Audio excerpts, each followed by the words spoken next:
तो वो राष्ट्रवादी पत्रकार कहलाएगा, वो राष्ट्रवादी कहलाएगा। आप जिस चैनल में इंटरव्यू देती है इसे भी देशद्रोही चैनल ही कहा जाता है, उल्टा चश्मा को भाजपा की तरफ से, क्योंकि आप सच्चाई दिखाती है। ऐसे ही जब देखिए होता क्या है कि जब आप दलाली करने लग जाओ और आप सोचो कि यार हम इससे आपका मन में आ जाए कि चलो हम बदल जाते हैं, ये अच्छा नहीं है, जनता के लिए कुछ काम करते हैं, तो सरकार के बदलने देगी आपको।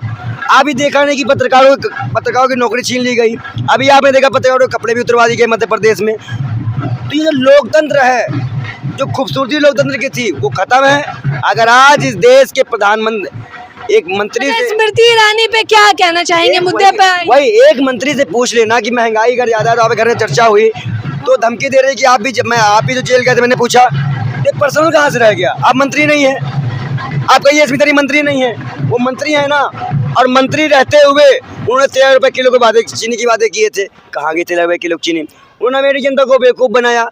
और उसके बाद वहीं पे जब एक पत्रकार ने ये पत्रकारिता करने की हिम्मत दिखाई तो उन्हीं के संसदीय क्षेत्र में एक पत्रकार दानी अंजार की पिटाई हुई। ये बहुत शर्मनाक चीज़ें थी। लेकिन भाजपा भी, हमारे भाई साहब ने कहा ना, कत्लो गारत, धमकी, मारपीट, गुंडागर्दी भाजपा के तो हथियार रहे हैं, क्योंकि ये झुंड में आते हैं और झुंड में ही हमला करते हैं, कभी ये ईमानदारी से आपसे बात नहीं करेंगे। तो स्मृति ईरानी के बारे में क्या विचार है? क्या इस बार जनता उन्हें फिर से लेकर आएगी अमेठी में? किस मुकाम पे, किस मुद्दे पे लेके आएगी और क्यों लेके आएगी? वो हारी हुई और बौखलाई हुई है। और आपने पत्रकारों की बात करी है, तो बताइए कि लोकतंत्र जब खत्म होता है ना तो उसके 3 ही लोग जिम्मेदार होते हैं। एक बिका हुआ कलम तो बिकी गया है, और एक जो है दूसरा सोई हुई जनता, तीसरा मरा हुआ विपक्ष। ये तीनों इन 9 साल में दिखा तो आज हमारे देश का बेड़ा गर्क हो गया। और आप बोलती हैं तो ये तो हम जनता भी सोच रहे हैं। जनता को मैं बोलना भी चाहूँगा कि बिक रहा कलम और अखबार क्यों, अपनी ही किसी खता से पूछ लो, मार्केट पड़ी हुई है शांति क्यों, वोट देने की खता से पूछ लो। तो आज मार्केट में मंदी है, व्यापारी भी रो रहा है। तो ये हमारे वोट देने की गलतियों का नतीजा है कि ये देखिए, अनपढ़ पर आप आ जाइए तो जब काजोल जी कहती हैं, काजोल एक हीरोइन है जो नामी देश की, वो कहती हैं कि हम पर जो है अनएजुकेटेड जो है पॉलिटिशियन रूल कर रहे हैं, तो उन भक्तों को फट से पता चल जाता है कि हमारा ही तो नेता अनपढ़ है, और काजल को ट्रोल करके दौड़ा लेते हैं।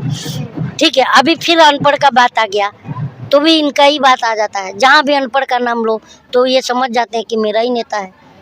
अनपढ़ पे मोदी जी खुद को समझ जाते हैं।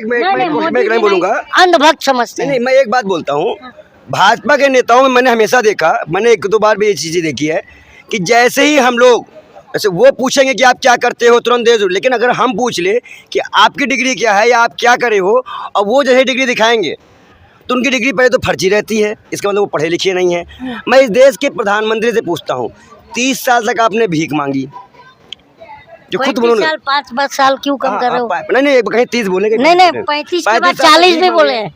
उसके बाद उन्होंने खुद कई इंटरव्यू में कहा कि मैं पढ़ा लिखा नहीं हूँ, मैंने आज तक फाइल भी नहीं देखी। उसके बावजूद प्रधानमंत्री बनने के बाद उन्होंने देश के युवाओं को झूठ बोलते बताया कि मैं पढ़ा लिखा हूँ।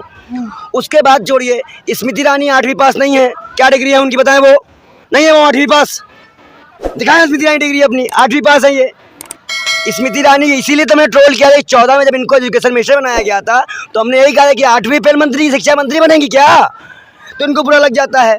और तब इनको बुरा नहीं लगता है जब मणिपुर में बहन बेटियों को इस तरह से निर्वस्त्र किया जाता है।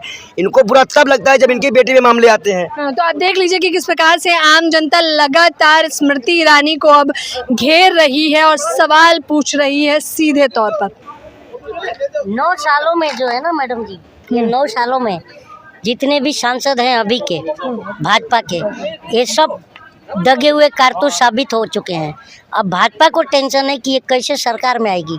जो प्रधानमंत्री कह रहे हैं कि मैं जो है फिर से तीसरी बार आऊँगा, ये तीसरी बार जब आएंगे ना, ये आ ही नहीं पाएंगे, क्योंकि वहाँ पर हम जनता तेल लगा के बैठ गए हैं और कह रहे हैं कि भाई कि तुम कितना झूठ बोलोगे। तो हम ये कह रहे हैं कि अजी झूठ बोलकर कहाँ जाइएगा, जहाँ जाइएगा हमें पाइएगा। अजी झूठ बोलकर कहाँ जाइएगा।